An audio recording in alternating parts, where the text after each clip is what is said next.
Hello friends, నమస్కారం అండి. Welcome to information Telugu channel.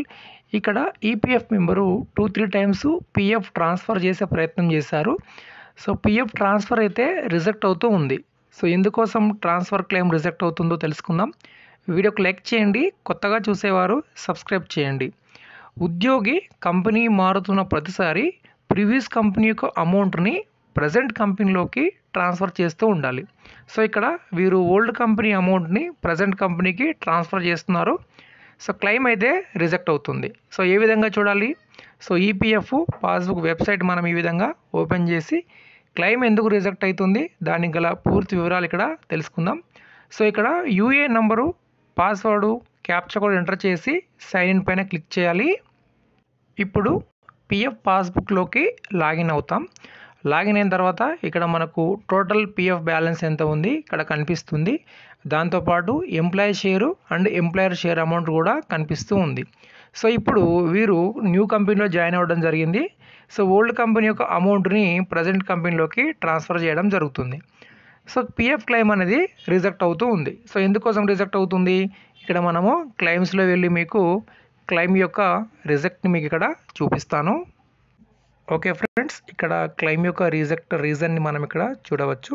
So PF claim reject అయినట్లయితే EPFO మనకు ఈ విధంగా కింద ఎందుకు రిజెక్ట్ అయింది అనేటటువంటి కారణాన్ని పొందుపరుస్తుంది. ఈ కారణాన్ని చూసి మనము తెలుసుకోవచ్చు. కానీ చాలామందికి కారణం ఏంటో కూడా అర్థం అవ్వదు. ఎందుకంటే ఈపీఎఫ్ఓ కొత్త కారణాన్ని చూపిస్తూ పిఎఫ్ క్లెయిమ్ని రిజెక్ట్ చేస్తూ ఉంటుంది. సో ఇక్కడ మీరు చూసారంటే ఏం చెప్తున్నారు? మెంబర్ ఈజ్ నాట్ అనే EPS member but employer remitted EPS required revisit ECR F3A with clarification form అని చెప్తున్నారు. అంటే ఏం చెప్తున్నాడు ఈపీఎఫ్ఓ? ఏదైతే ఈ ఉద్యోగి ఉన్నాడో ఈ ఉద్యోగి ఈపీఎస్ మెంబర్ కాదు, కానీ ఎంప్లాయర్ అయితే పెన్షన్ అమౌంట్ పే చేశాడు అని చెప్తున్నాడు. మరి ఏ విధంగా మనకు అర్థం కావాలి? ఈ ఎంప్లాయీ ఈపీఎస్ మెంబరా కాదా? అంటే పెన్షన్ షేర్ ఇతనికి పే చేస్తున్నారా లేదా కరెక్ట్గా? అంటే మనం ఇక్కడ కంట్రిబ్యూషన్స్ అనేవి చూడాలి. సో ఈపీఎఫ్ పాస్బుక్ కంట్రిబ్యూషన్స్ ఇక్కడ మీకు చూపిస్తాను. ఓకే ఫ్రెండ్స్, ఇప్పుడు మనము కాంట్రిబ్యూషన్స్ని చూస్తున్నాము. ఈపీఎస్ వేజెస్ అంటే ఏంటి అంటే మనకు 2 వేజెస్ ఇక్కడ మనకు చూపిస్తారు. చూడండి, కంట్రిబ్యూషన్స్లో ఈపీఎఫ్ వేజెస్ ఇది కనిపిస్తుంది కదా, దీని పక్కనే ఈపీఎస్ వేజెస్ అనేది ఉంటుంది. సో ఇక్కడ వీరికి ఎందుకు క్లెయిమ్ రిజెక్ట్ అవుతుంది అంటే ఎంప్లాయర్ ఏం చేశాడు, వీరికి ఈపీఎస్ మెంబర్ కాదు అని చూపించి కానీ ఈపీఎస్ అమౌంట్ అనేది పే చేస్తున్నాడు. అంటే పెన్షన్ అమౌంట్ అనేది ఇక్కడ మీరు చూడొచ్చు, ఎవ్రీ మంత్ 1250 రూపాయలు పెన్షన్ షేర్ అనేది పే చేస్తున్నాడు. కానీ సర్వీస్ హిస్టరీ చూసినట్లయితే అక్కడ ఈపీఎస్ ఎంప్లాయీకి సంబంధించినటువంటి పెన్షన్ షేర్లో date of joining, date of exit అనేది అవైలబిలిటీ లేదు కాబట్టి ఈ విధంగా రిజెక్ట్ అవుతుంది. సో ఇక్కడ నేను ఇప్పుడు సర్వీస్ హిస్టరీ ఓపెన్ చేసి చూపిస్తాను. ఓకే ఫ్రెండ్స్, ఇప్పుడు మనం ఇక్కడ సర్వీస్ హిస్టరీని ఓపెన్ చేసాం. సో సర్వీస్ హిస్టరీలో మనము చూడవచ్చు ఇక్కడ ఈపీఎస్కి సంబంధించినటువంటి డేట్ ఆఫ్ జాయినింగ్ ఇక్కడ మనకు నాట్ అవైలబుల్ అని ఉంది. అంటే ఏంటి?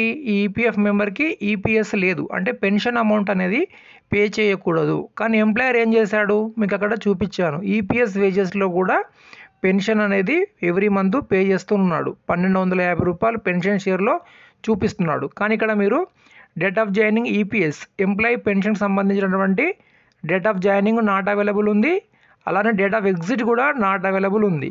అందుకోసము మనకు పిఎఫ్ ట్రాన్స్ఫర్ చేస్తుంటే రిజెక్ట్ అవుతూ ఉంటుంది. సో ఇప్పుడు మరి ఏ విధంగా ఈ క్లెయిమ్ మనము సెటిల్ చేసుకోవచ్చు అంటే ఎంప్లాయర్ త్రూ ఈ డేట్ ఆఫ్ జాయినింగ్ని అప్డేట్ చేసుకోవాలి. ఓకే, ఈపీఎస్లో మనకు డేట్ ఆఫ్ జాయినింగ్ లేదు కదా, సో ఈ డేట్ ఆఫ్ జాయినింగ్ని అప్డేట్ చేసుకుంటే మనకు పిఎఫ్ అనేది ట్రాన్స్ఫర్ అవుతుంది. లేదా మీరు కావాలంటే విత్డ్రా కూడా చేసుకోవచ్చు. సో చాలామందికి కంపెనీ ఎంప్లాయర్ చేసే మిస్టేక్ వల్ల ఉద్యోగి పిఎఫ్ ఆఫీస్ చుట్టూ తిరగాల్సిన పరిస్థితి రావచ్చు. అందుకోసం మీ యొక్క పిఎఫ్ కాంట్రిబ్యూషన్స్ని అలానే మీ యొక్క సర్వీస్ హిస్టరీని కూడా మీరు చూస్తే మీకు అర్థమవుతుంది భవిష్యత్తులో మీకు కూడా ఇటువంటి సమస్య వచ్చే అవకాశం ఉందా అనేసి. ఓకే, ఇదండి వీడియోకి లైక్ చేయండి, సబ్స్క్రైబ్ చేయండి. ధన్యవాదాలు.